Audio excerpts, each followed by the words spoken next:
All right. See a little Darth Vader action going on. See if I can get this thing off now.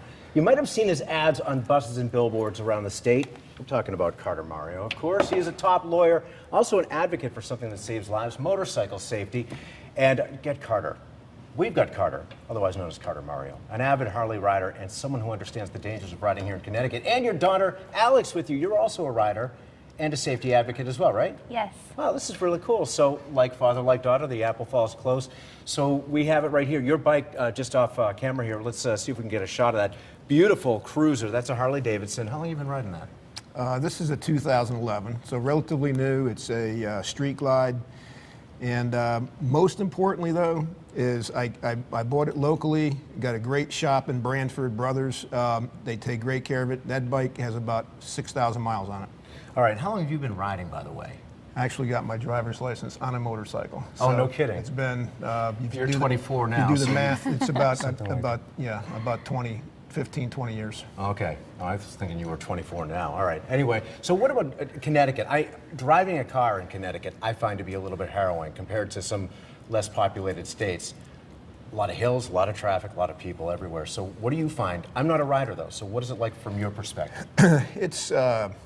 It's not the best place to ride. We were actually just in Wyoming last week. It's a whole different ballgame. The roads are tough here. The traffic is congested. The people don't really offer you the consideration they should. So you have to be absolutely on high alert when you ride your motorcycle around here. Yeah, and so it's too bad because the roads themselves, some of these back roads are really beautiful to ride on. I ride a bicycle, certainly, and that's a lot of fun. But Alex, how about you? What's your experience been? Well, I really enjoy riding with my dad. I've been on the bike with him since I was really little. And I think that the most important thing for me, though, has been he's kind of just made sure that I've gone over all my safety stuff. And I think that when I feel safe is when I'm really enjoying it. All right, so for riders, and we'll talk about other drivers, too, because that's a really important element here. But as a motorcycle rider, before you even get on the bike, what are you thinking about looking at?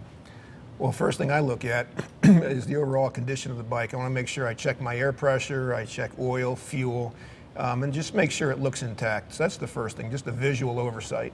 And then you start your process with proper clothing. You have to have eye protection. No matter how old you are in Connecticut, you have to have eye protection, whether it's sunglasses or goggles, or my Darth Vader visor here, or Darth Vader visor, or a proper windshield on a motorcycle. But by law, you need to have eye protection.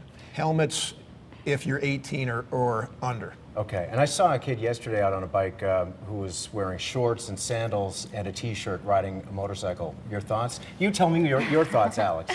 Well, aside from the fact that my dad always makes sure I know all of my safety cues, I think that it's very important to have the correct protective gear because he's been in an accident before, and if it had not been for the helmet he was wearing or the leather jacket, I mean, it would have ripped his skin up because it ripped the jacket up. Wow. So I have a very, very thick jacket. I don't want to put it on right now because it's so hot, but right. But it's very thick, and even in the hot conditions, you still need to be wearing protective gear. I was going to say, because the temptation, especially in summertime, is to really dress down quite a bit, but you still have to have those leathers on, right? Oh, sure. Yeah, if you fall, you're gonna you don't have any protection. You're gonna regret not having the right protection on. Now, I'm going to guess here that most of our viewers don't ride motorcycles, and hopefully the ones who do are somewhat experienced. And so maybe we can educate drivers of cars, because a lot of times people just don't see motorcyclists. Yeah, I think the big key, Jeff, for the day is situational awareness.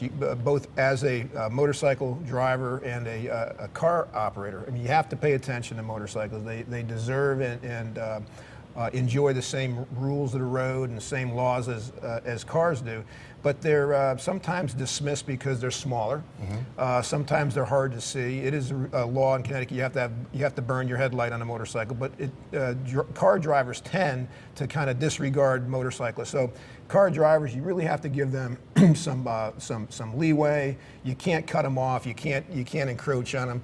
Give them the road as if they were a car. When you're riding a motorcycle, you really have to pay attention. You have to look, you have to use your signals, hand signals, your directionals, In addition to that, I look over my shoulder once, twice before I make a lane change.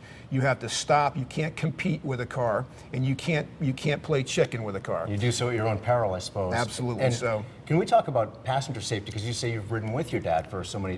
What do you have to think about as a passenger, and what do you think about as a driver carrying a passenger?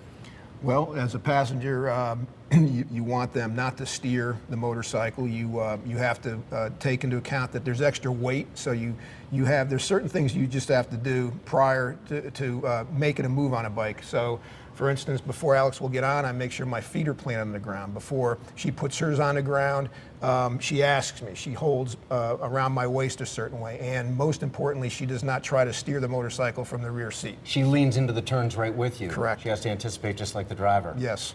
I wish we had more time to talk about this because this is certainly a very important topic, especially in summertime. So many people out enjoying the roads. But we appreciate your time coming in. Alex, nice to meet you. Thank you. Great to see you again, sir. Thanks for having us. All right, and I know you'll never want to wear this again. Sorry about that. All right. Well, thanks for coming in. Don't become one of his clients. He's got plenty of them, all right?